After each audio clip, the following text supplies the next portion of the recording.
Heureux, mes amis, de vous présenter une nouvelle séance de soutien et consolidation des acquisitions de la langue et production de l'écrit pour l'unité 1. Commençons tout d'abord avec les exercices de lexique. Question 1. Trouve deux mots qui sont rangés avant le mot monument dans le dictionnaire. Donc, d'après mon dictionnaire, ces mots sont monture et montée. Question 2. Trouve deux mots qui sont rangés près du mot palais dans le dictionnaire.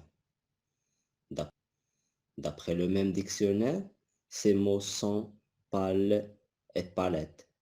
L'objectif d'après ces deux questions est d'utiliser le dictionnaire et de cela, il est normal qu'on trouve d'autres mots dans d'autres dictionnaires. La question 3 porte sur la leçon des gentilés. Et comme vous avez déjà vu, les gentilés sont les noms des habitants d'un lieu géographique. Ce nom se forme du nom du lieu plus un suffixe, qui est généralement wa, e, i, ien, un, que.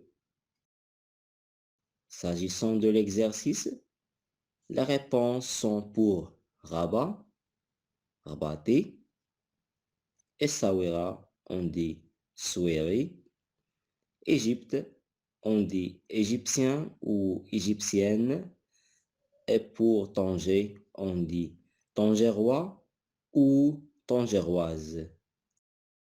Passons à présent aux exercices de la grammaire. Pour la première question, il est demandé d'écrire une phrase verbale, c'est-à-dire une phrase qui a un verbe, comme les élèves vont à l'école ou aussi la musique rapproche les peuples.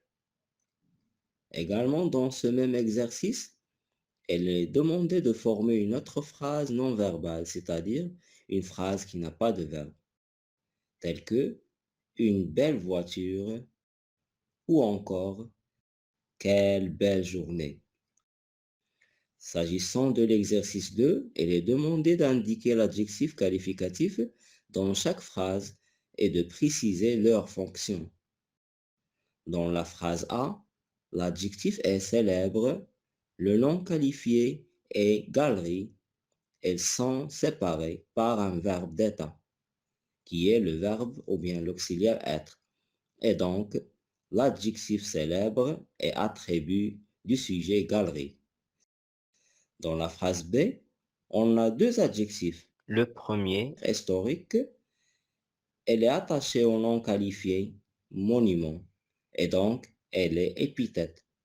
Alors que le deuxième, ancien, elle est attribuée au sujet monument par l'intermédiaire du verbe paraître.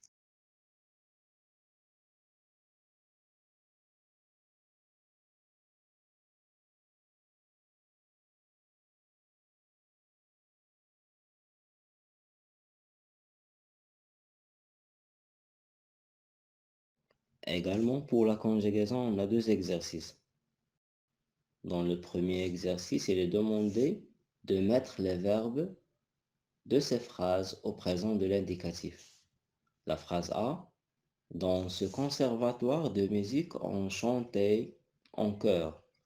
La phrase devient, dans ce conservatoire de musique, on chante en chœur. Dans la phrase B, ces peintres choisissaient de belles couleurs. Il devient, ces peintres choisissent de belles couleurs. Et pour la phrase C, nous partions en voyage devient, nous partons en voyage. Alors que la deuxième question porte sur l'imparfait des verbes usuels, donc il est demandé de conjuguer les verbes entre parenthèses à l'imparfait. Dans la phrase A, ces musées étaient célèbres.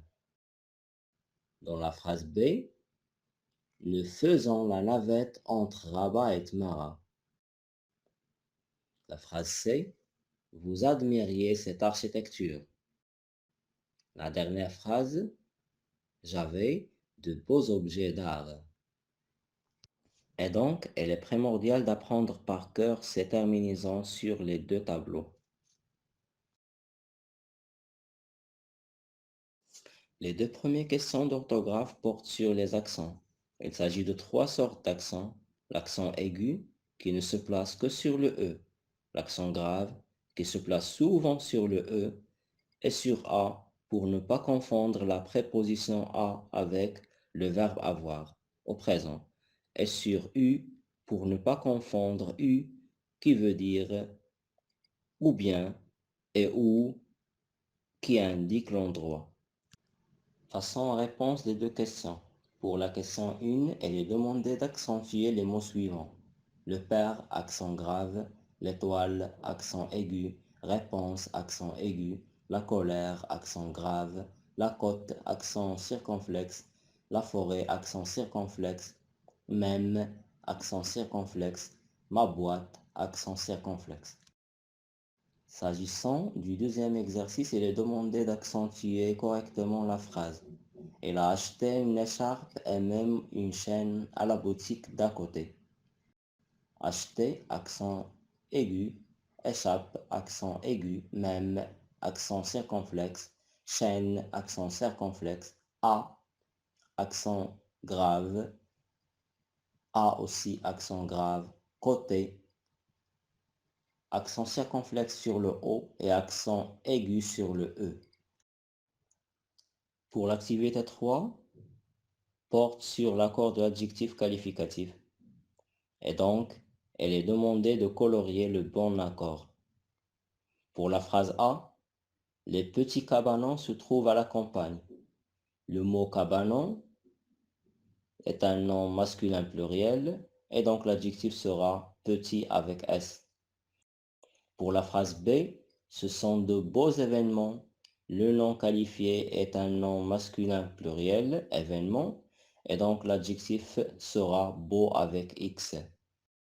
Pour la phrase C, elle prend des cours quotidiens de théâtre. Le nom qualifié c'est cours et c'est un nom masculin pluriel et donc l'adjectif sera quotidien avec S.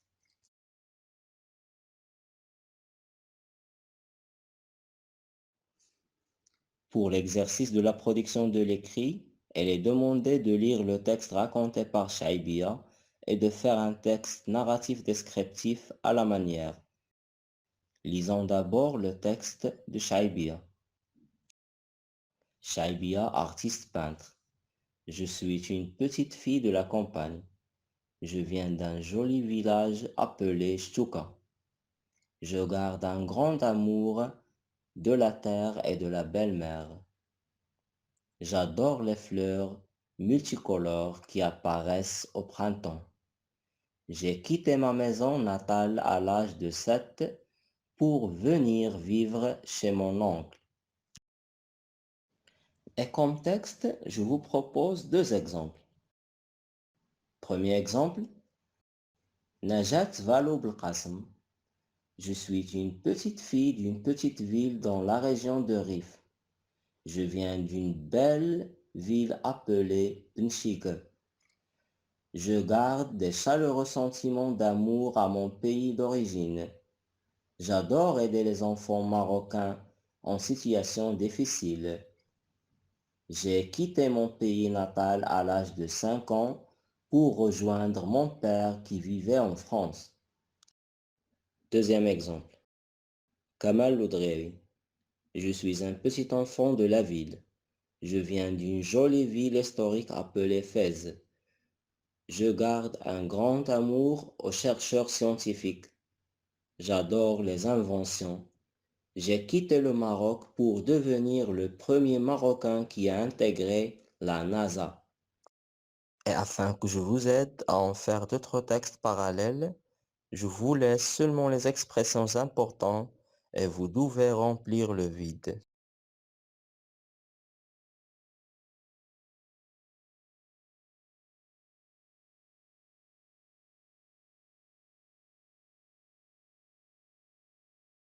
C'est tout pour cette leçon.